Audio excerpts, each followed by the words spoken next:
Hey, Jason Rice here with LotParty, another episode. Again, every Monday we have new episodes on Autotainment Network. And this week, again, what LotParty is all about, if you ever worked at a dealership, you know what a LotParty is on the physical lot, where you get everybody together and you start moving those cars around on the lot to try to spruce things up, or maybe move a car that's not getting any attention to the hot spot on the lot, or maybe we got to move the trucks to the back and the cars to the front. But that's what a LotParty is at a dealership. But here on the LotParty show, it's about what we can do in our virtual world, because there's hundreds and thousands of more customers online searching for cars than there are on your physical lot. So what can we do in marketing and strategy, both in our inventory and our internet follow-up, to drive that traffic? And today I'm really excited. We've got Colin Crane here. He's actually from Carvana, and he's going to be going over kind of this new avenue that people are actually utilizing. You know, we talk about, you know, how people won't buy cars online, and maybe that, the days of customers just pointing and clicking like they do on Amazon and ordering a car, can that ever happen? You know, I do struggle with it personally. I think, you know, a lot, especially on used cars, somebody's going to want to touch the car, feel it, drive it, maybe compare it and drive the Silverado, and then go drive the F-150, and then do the research themselves and gets educated on the difference of the two, and then make a purchase decision. And so, you know, what Carvana's doing with this, the vending machine approach, you know, I'm kind of curious of how this works out. So, Colin, I've got you on the line here. We don't have you on video, but we got you on the phone. I want to give you a chance to give you your background to everybody, how you started a business, where you came from. I know you did some time at vAuto, but go through, how you started in the car business, how long ago, and the steps that you got to where you are today. Yeah, absolutely. Thanks for having me on, Jason. I like everybody, I knew growing up that I was going to be in the car business. I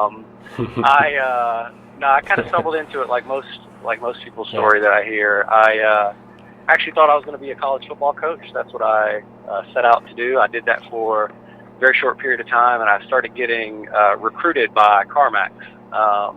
I grew up in Atlanta around CarMax stores, and didn't really have any interest in going to work for them. I'd walk their lots as a 16-year-old kid, and their inventory was really kind of boring to me.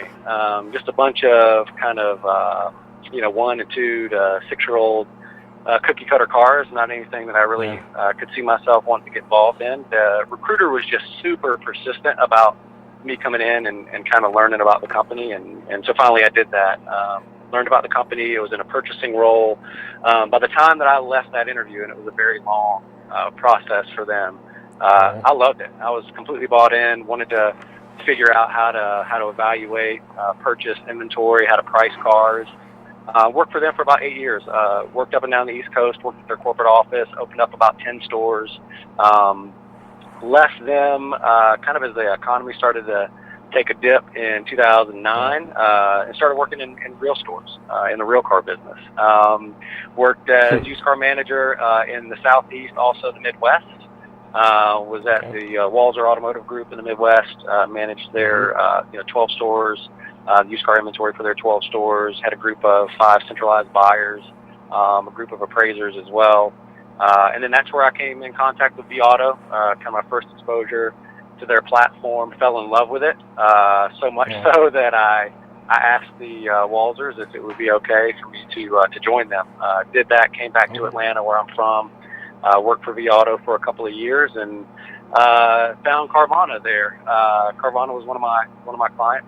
Worked with them for about a year prior to joining full time. Kind of watched them go from literally selling 100 cars over their first 6 months of business to the point they are now the second largest dealer in used cars, 1 to 5-year-old used cars in Atlanta. Behind CarMax, obviously. So kind of a windy road, not the traditional path most people kind of get to the car business, but here I am. Wow. So the Carvana part, well, one, when you're doing the working for the real dealers versus the CarMax dealers, would you say that, are you still there? Yeah, I'm here. You're there. Okay. I thought I lost connection. So when you start working for the real dealer versus the CarMax dealer, was you do on the purchase end, or were you running kind of like the used car director, or out there buying? Yep, yep. Awesome. So a little bit of both. I was used car director at a Toyota store in South Georgia in Warner Robins. We had two lots. We had a used car only lot. So I was buying. I was desking deals. Kind of was baptized by fire a little bit there. The general manager there was a real good guy. Just believed in my experience at CarMax for some reason. That I knew a little bit more about used cars than maybe most people who look at that experience and profile and would kind of give him credit for. Sure. There's a lot of things I had to catch up on in terms of how to structure and desk deals, but in terms of appraising and buying inventory, I kind of knew how to do that. So I did a little bit of both in that role. And so the CarMax really, yeah, I mean, some people, well, it's one price and they do, but I mean, that should really set you up for what the market is today really well, and especially the way that they buy cars, because they had an internal like buying process and know where cars needed to go based off of what it was and the needs. So I imagine that really helped out going into that other dealer group. Yeah, you just get more reps. You know, I did, when I worked at the store, I would see 30 to 40 cars a day in terms of appraisals. When I was off-site buying cars, I mean, CarMax, we would go to auctions and buy 200 cars in a day. And so in terms of the amount of inventory that you would see and put your hands on, evaluate, you know, you'd get a ton of reps at that. So the guidance that they would have, you know, they've got a group of 40 analysts in Richmond that are constantly looking at kind of the most recent past for CarMax, speculating on what they think the future is going to look like, and they make really smart decisions. And a lot of, you know, I would stand next to people in lanes, and they would look at me as a CarMax buyer and say, "Man, that guy has no idea what he's doing." Well, they just didn't know what we knew about what that car would do at CarMax, and so. Definitely a different world. I learned a ton there, but also learned a bunch, you know, kind of getting into the real car business for sure.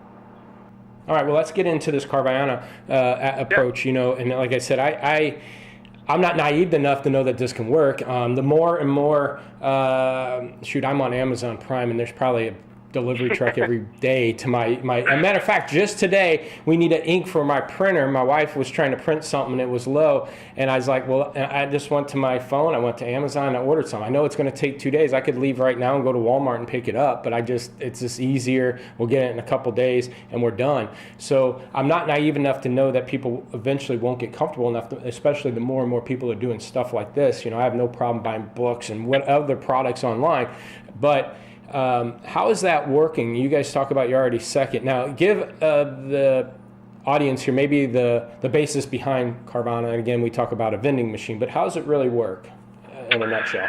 Yeah, so it is exactly what you just described. You know, and most people who initially uncover Carvana do it in the same way they uncover any other dealership today. So you know the used car shopping process for most people starts online. They do a ton of research, you know, depending on what study you look at, 12 to 17 hours. And they're narrowing their focus from kind of a segment of car and price point to a very specific couple make models. And then they find the car that gives them the best value proposition. And then they find out where the car is located. Sometimes they end up finding it at Carvana. And then they figure out, wow, I've got the car that I want at the price that I want, and they're going to deliver it to me, or I can come pick it up in two markets today at a vending machine location. So it's the combination of, man, I've already found this car. It's really well priced. You know, we kind of use some internal analytics as well as stuff that you know, Auto kind of helps provide. And then we're going to deliver the car to them, or they can come pick it up. And then, you know, there are, very early on, there were a lot of people, and as we launch into new markets, I'm in Miami today, we launched Miami last week, there are definitely people who find out about it and want to know, is this a real thing?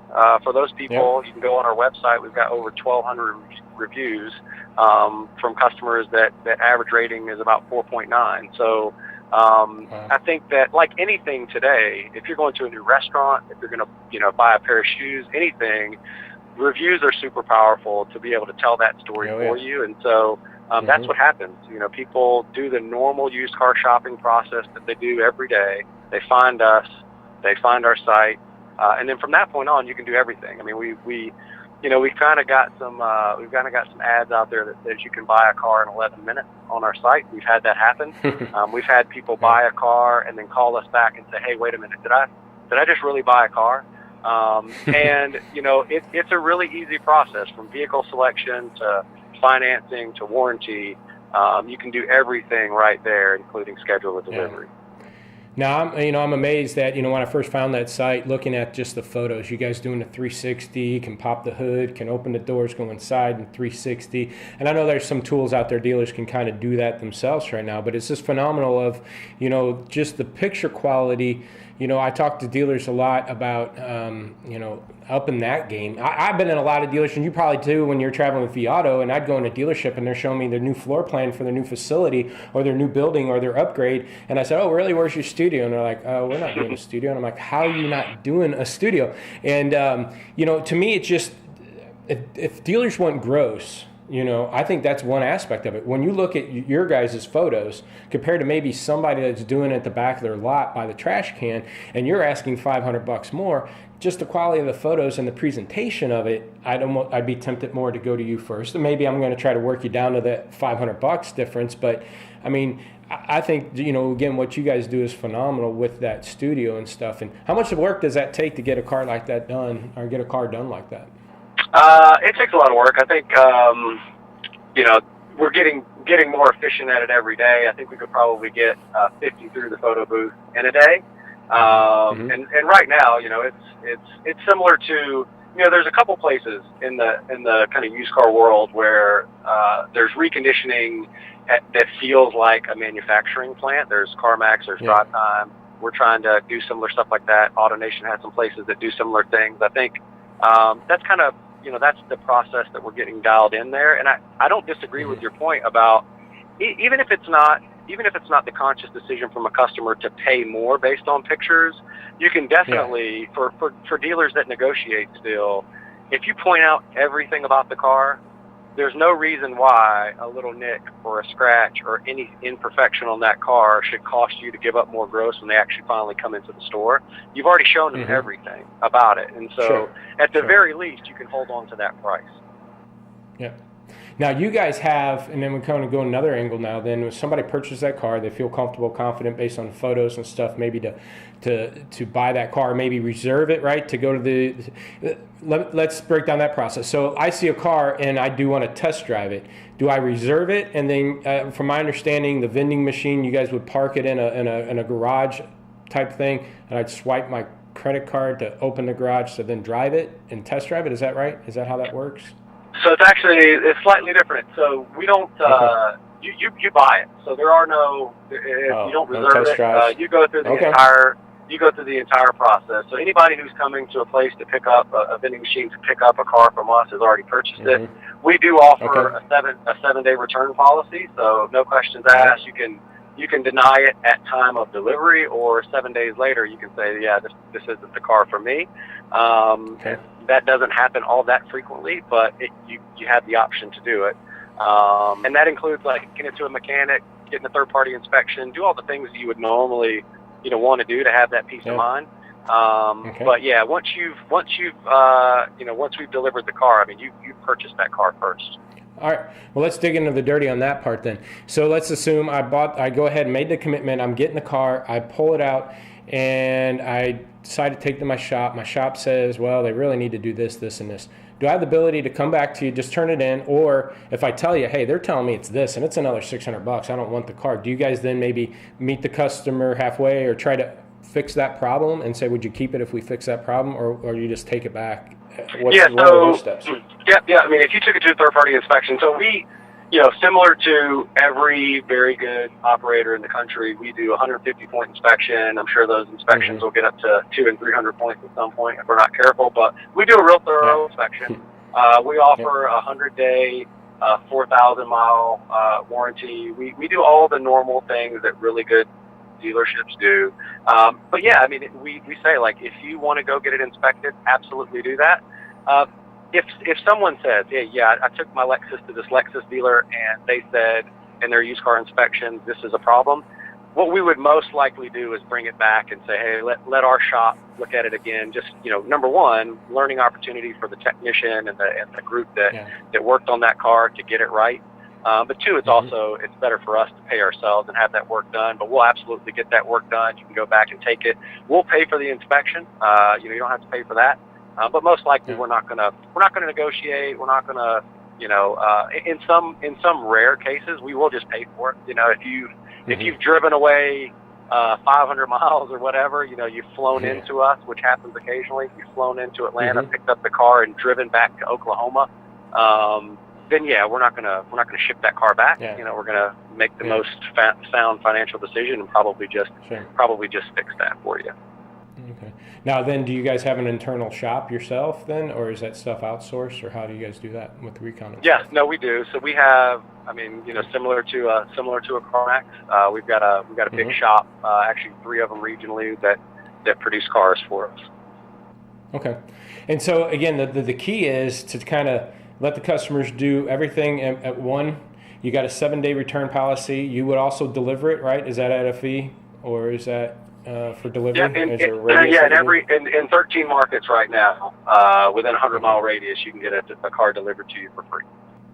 All right. And then financing, you help line that up for them, or is there certain suggestions on the financing that you guys do? So we have partnerships with credit unions where we will not we won't fight for that finance deal. People can pay through our site, through any third-party company. We'll just call and verify the funds.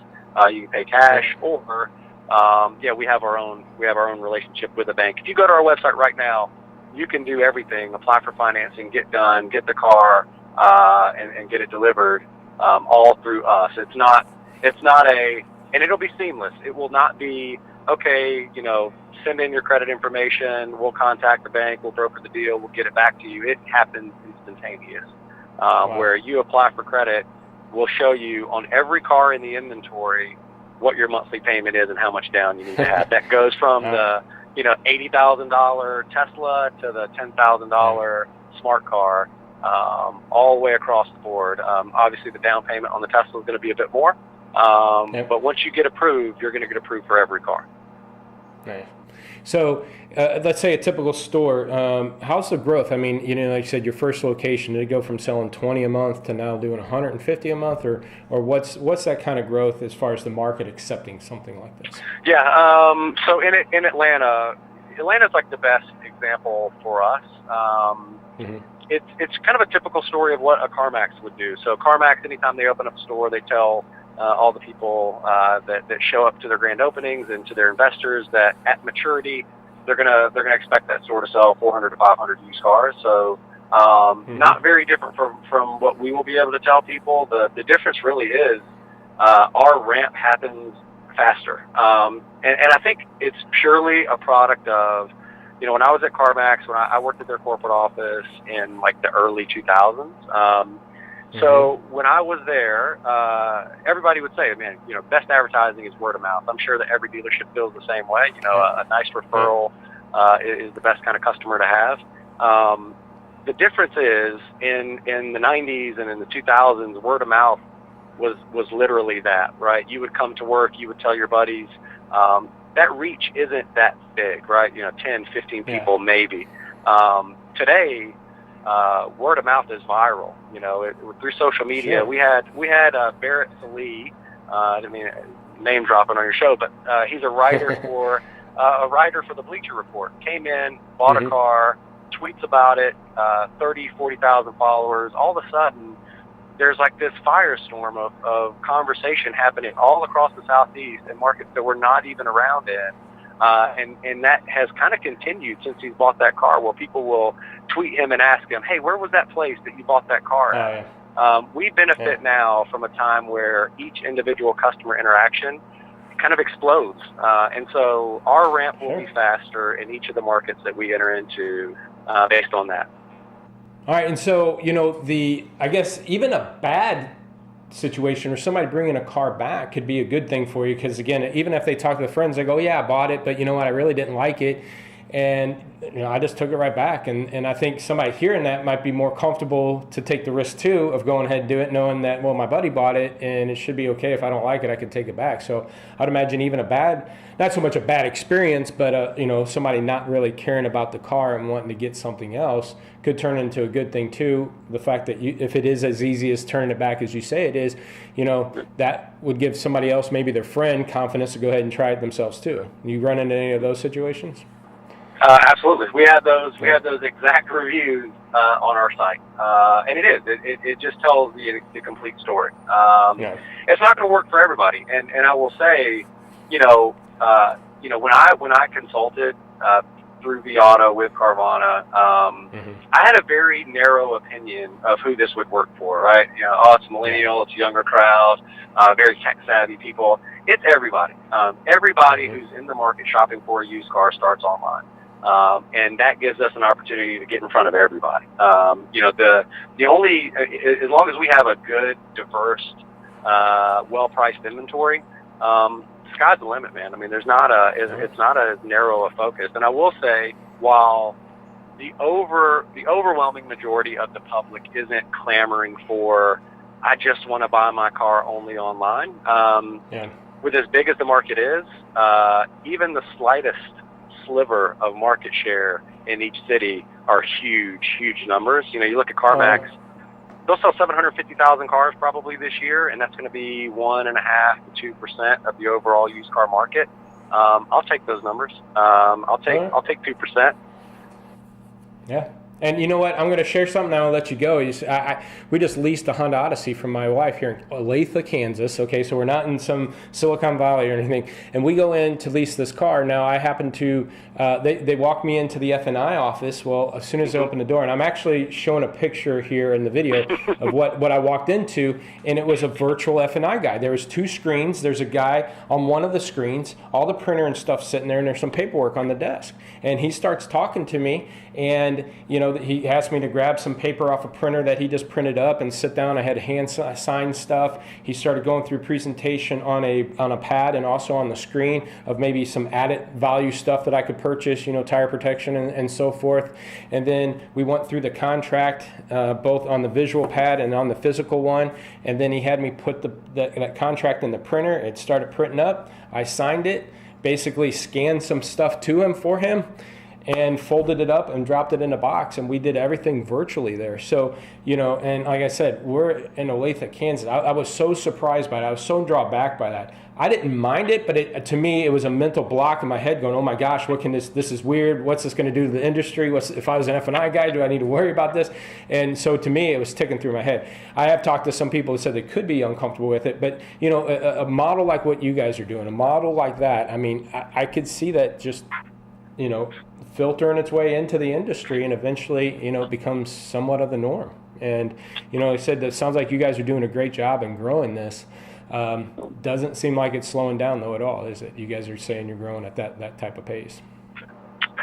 Yeah, I appreciate you saying that. And that's a really cool, it's a really cool personal kind of story. It's interesting to see. I mean, there's going to be so many innovations, man. I mean, you think about the time we're living in today. It's pretty freaking amazing, man, to know that there were 400,000 people that ordered Teslas sight unseen with, having to put $1,000 down, real money, sight unseen, knowing they're not going to get their car for a year probably. Technology is changing things really, really quickly. I mean, I'm not that old of a guy, but I had a pager in high school. I got my first cell phone in college. And now, my 11-year-old has a cell phone and texts me as soon as he gets out of school. It's like so much more advanced at buying things online than I ever will be. Technology changes things quickly, and I love to hear stories like that of dealers out there doing really cool things to kind of stay ahead of it.